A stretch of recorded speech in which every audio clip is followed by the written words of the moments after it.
Asalaamu Alaykum. I'm your sister Naomi. Thank you for joining me on today's book club meeting. Today we are going to go over the chapter Ummah in Yasmin Mogahed's Reclaim Your Heart book.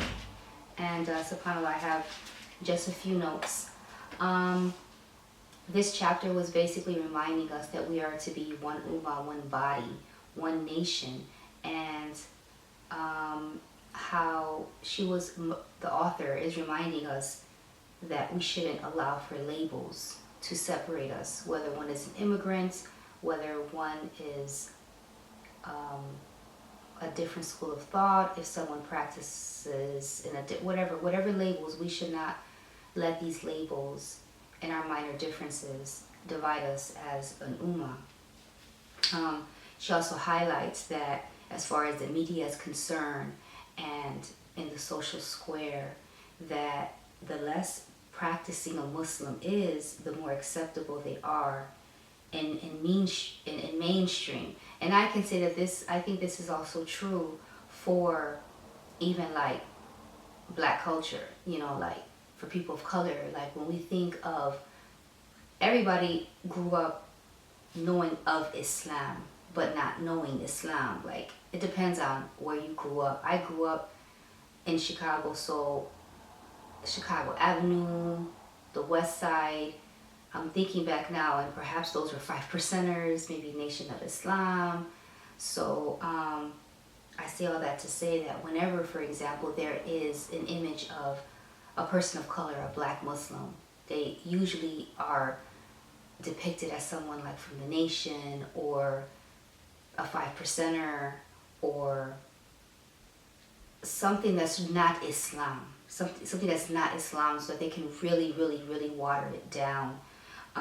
So again, I have seen it as a non-Muslim that the only ones that really get kind of cross over are the ones that are not practicing. We hear about, for example, the French Montana, and I don't listen, I've never heard any of his music. I heard about the hijab, niqab controversy, but there, again, you have an example of someone who, and Allah knows best what is in the hearts of people, but you have people who are celebrated or who are perhaps taken as a role model as to how you can be a Muslim, but you don't have to appear like you are practicing. So, I like that she reminds us in the chapter that we need to have tadaru. I'm not sure if I'm pronouncing that right, which is humility before Allah. It's the type of humility that puts you in a state that you are in a state of need. You are in awe. You are in full dependency and utter humility to Allah subhanahu wa ta'ala. And I definitely think that we need to ponder upon that, because we are in a crazy age. Like, we're in a crazy day. It's a crazy day. It's like, subhanAllah, I feel that we are in perhaps it's just our culture, I don't know, maybe it's just my age. It's just a time of heedlessness. We're lacking taqwa. We have no fear of Allah. Astaghfirullah. It's just a lack of fear, and there's just a lot of crazy things that are going on in our ummah, and we really need to come together, and we need to come together and do away with the labels, and we need to stop trying to become so secularist and be so mainstream that we don't focus on our insides, we don't focus on our hearts, we don't focus on our connection to Allah, because it seems that there is this attack on the identity of Muslims, and it's within the Muslims. I can say that before I converted to Islam, like I stated before, I kind of knew of Muslims, but nobody was really, looking back, no one appeared, Allah knows best, I didn't go home with anyone, but to know what they were doing behind closed doors, but no one appeared to be practicing. The few people that I came into contact that I found out later were Muslims.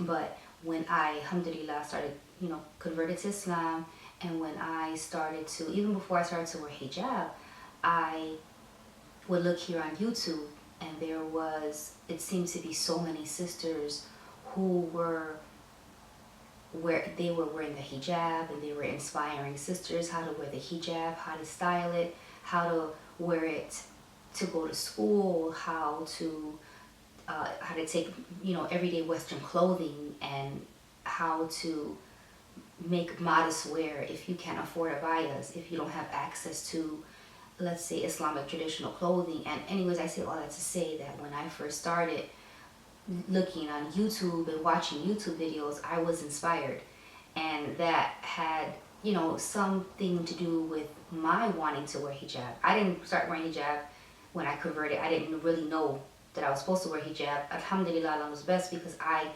then 3 years after I converted wanted to wear the hijab. I fell in love with the hijab. I saw so many beautiful women with the hijab, and also here on YouTube, and I feel like there was this, it seemed like an army of women, and then it kind of went a little left.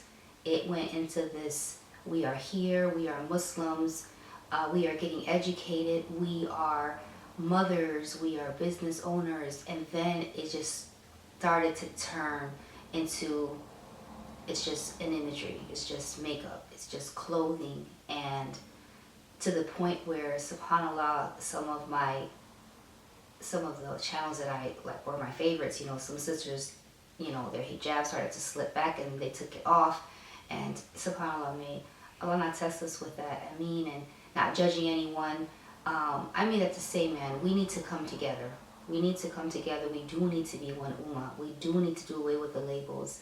And I would say, even being on YouTube as a tiny, tiny YouTuber, that we need to not strive to get, we shouldn't be using our platforms, be it social media, Instagram, we shouldn't be using those things to gain popularity. We shouldn't be using these things in order to be accepted in the mainstream. If anything, we should be using these tools in order to gain blessings from Allah, and in order to give dawah, and in order to just let each other know that we are here, and just to form bridges for each other. So I just feel that it is very necessary. I feel like if we don't come together as an ummah, Allah knows best what's going to happen, because it's like we are already so diverse, and we are already so rich with different cultures, and we all bring so much to the table. And I feel that now we have the real world, and then you have the social media world, and the social media world is really they're just trying to change the image of what a Muslim looks like. So basically, we do need to come together. We do need to increase in our humility and in our taqwa. And as Yasmin Mogahed reminded us in the book, that the formula for true success is sabr and taqwa. And I just pray that Allah subhanahu wa ta'ala make it easy for us to have sabr in the things that we can't change, to guide us as to what to do, to guide us how to help each other, and to have taqwa, to have awareness, and to have fear of Him and only Him, subhanAllah. So subhanAllah, we have only one more meeting in regards to this book, and that's going to be poetry. And I'm just excited to, I'm excited to just, I'm not going to say be done with this, but to just implement all the things that I've learned. I'm excited to see what conversations we can have. Just because we're not going to be reading the book anymore doesn't mean the conversation has to stop. As I said in the previous messages, a lot of these topics, if not all, are going to be dealing with things that for some of us is going to be a lifelong journey. So thank you so much for joining me. See you in the next one, inshallah, on Wednesday. Asalaamu Alaykum wa rahmatullahi wa barakatuh.